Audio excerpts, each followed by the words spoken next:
Olá pessoal, estamos aqui para a revisão final do cargo de oficial administrativo do concurso de Osasco, revisando aí conhecimentos específicos da banca VUNESP.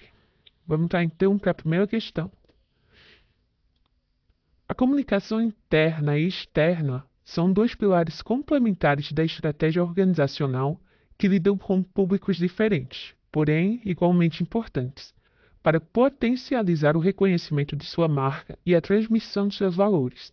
Diante do exposto, assinale a alternativa correta. Alternativa A. A organização deve intensificar a sua comunicação externa, estabelecendo práticas que reforcem a imagem da marca por meio da divulgação de notícias importantes referentes ao seu clima organizacional. Alternativa B. Para a construção de uma comunicação interna mais eficiente, é fundamental ouvir os colaboradores, incentivar o relacionamento interpessoal e estreitar a relação entre o nível operacional e os setores mais estratégicos. Alternativa C. Uma comunicação subjetiva é fundamental para demonstrar respeito e credibilidade para o público externo, o que fortalece a confiança e o relacionamento entre as partes envolvidas. Alternativa D. A comunicação diagonal, que ocorre entre os departamentos ou indivíduos do mesmo nível hierárquico, promove a colaboração e a coesão entre os colaboradores, além do compartilhamento de feedbacks. Dando aí 10 segundos para vocês tentarem responder. E a gente volta com o gabarito.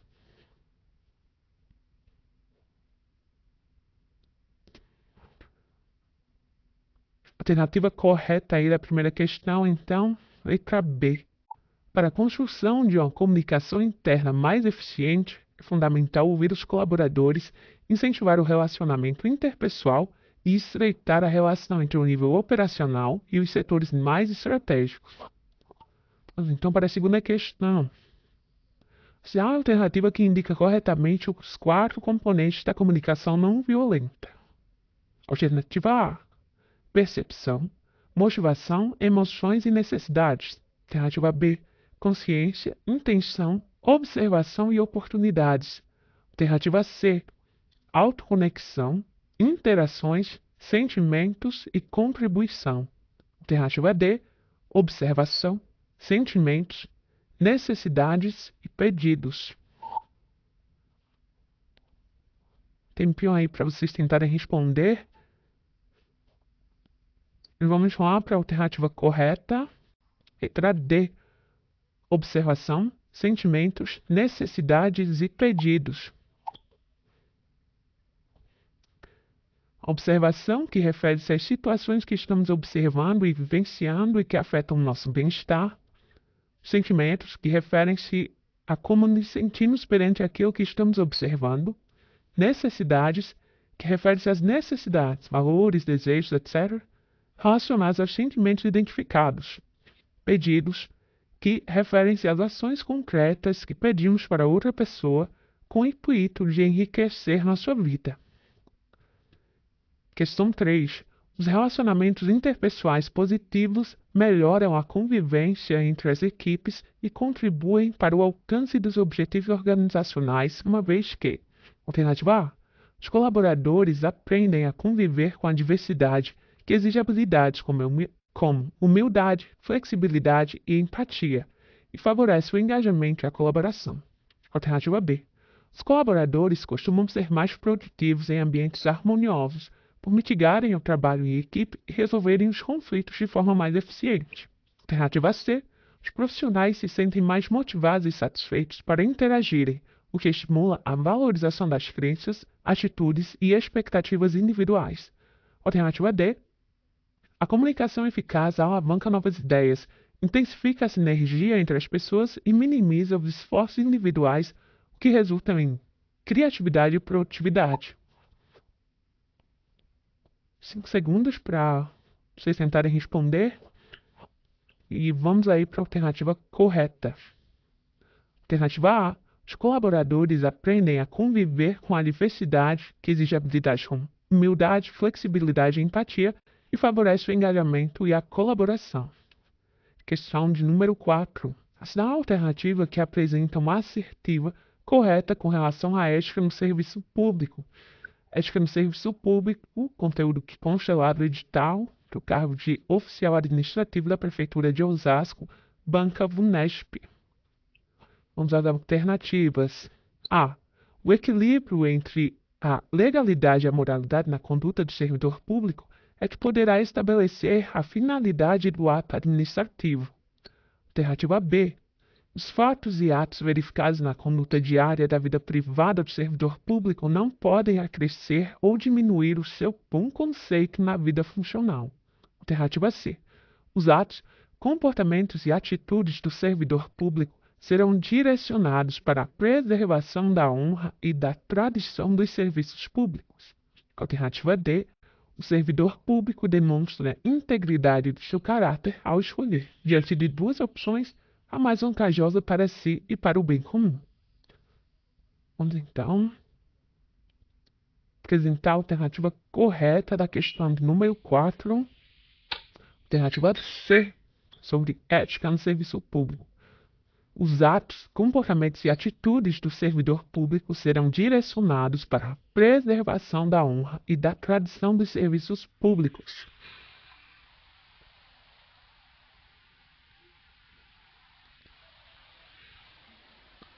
Alternativa aí apresentada no decreto número 1171, que apresenta o Código de Ética Profissional do Servidor Público. Vocês podem conferir. Vamos agora para a questão de número 5. O servidor público que se utiliza de recurso público para realizar propaganda pessoal pede os princípios da alternativa A, moralidade, da publicidade e da legalidade. Alternativa B, legalidade, da moralidade e da impessoalidade. Alternativa C, impessoalidade, da publicidade e da eficiência. Ou alternativa D, eficiência, da moralidade e da impessoalidade. Os princípios. Pergunta aí sobre os princípios. Com certeza vai estar na sua prova no próximo domingo, dia 4 de agosto. Você não revisou? É bom dar uma revisada antes do dia da prova. Vamos aí para a alternativa correta. Alternativa B, da legalidade, moralidade e da impessoalidade. Vamos agora para a questão de número 6. A atividade administrativa pode ser prestada de forma centralizada, descentralizada, concentrada e desconcentrada. Com relação à descentralização, pode-se afirmar que a função administrativa é exercida. Alternativa A, no âmbito interno de cada entidade estatal, política ou administrativa, porém por mais de um órgão público que divide competências. Alternativa B, nos âmbitos interno e externo de cada entidade estatal, por duas pessoas jurídicas distintas, porém com limitada divisão de competências.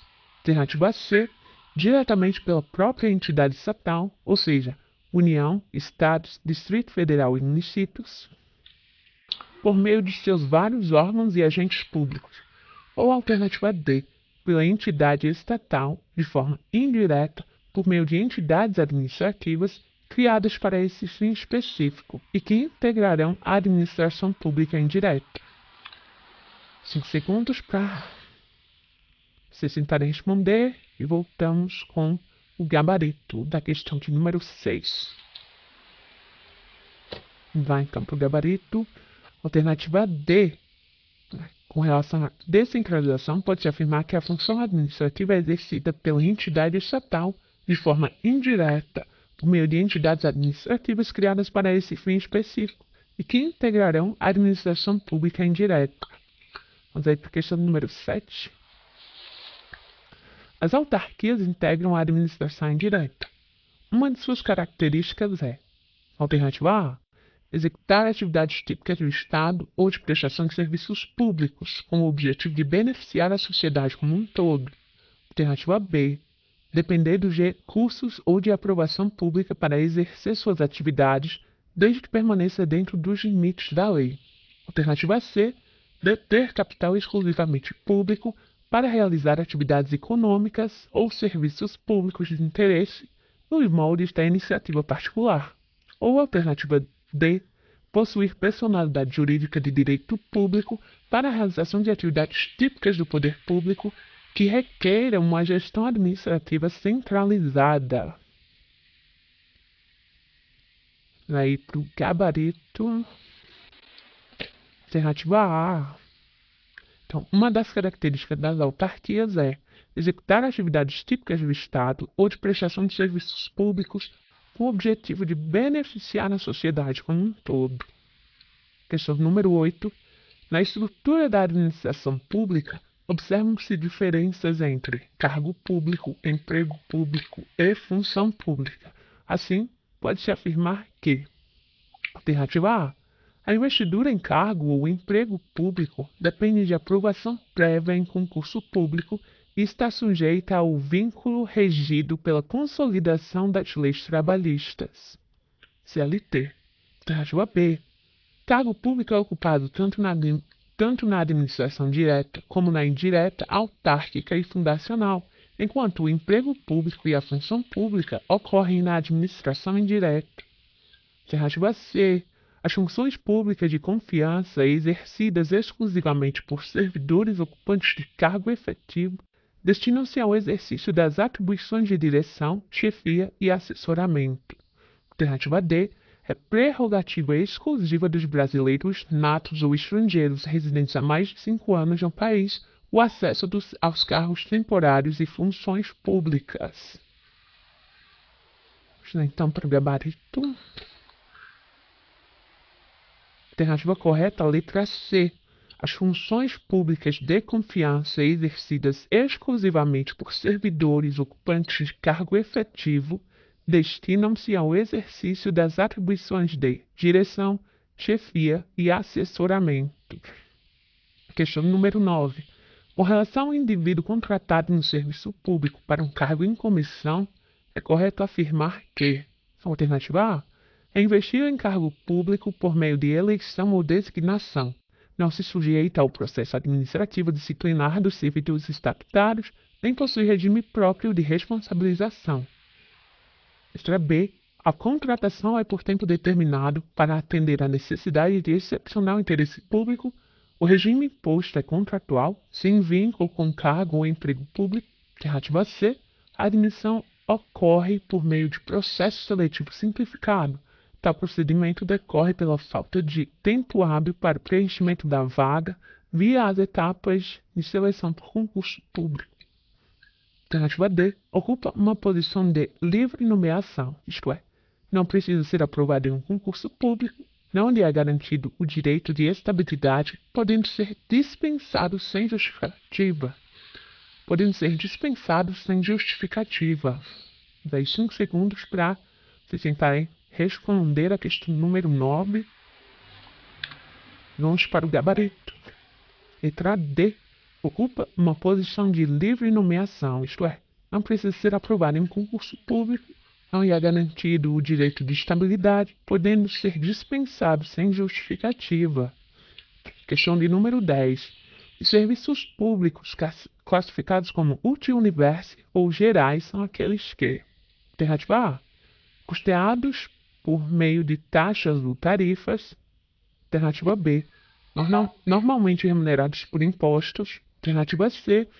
Possíveis de mensuração individualmente pelo uso do serviço. Alternativa D. Rentáveis e se referem às atividades de exploração econômica. 5 segundos.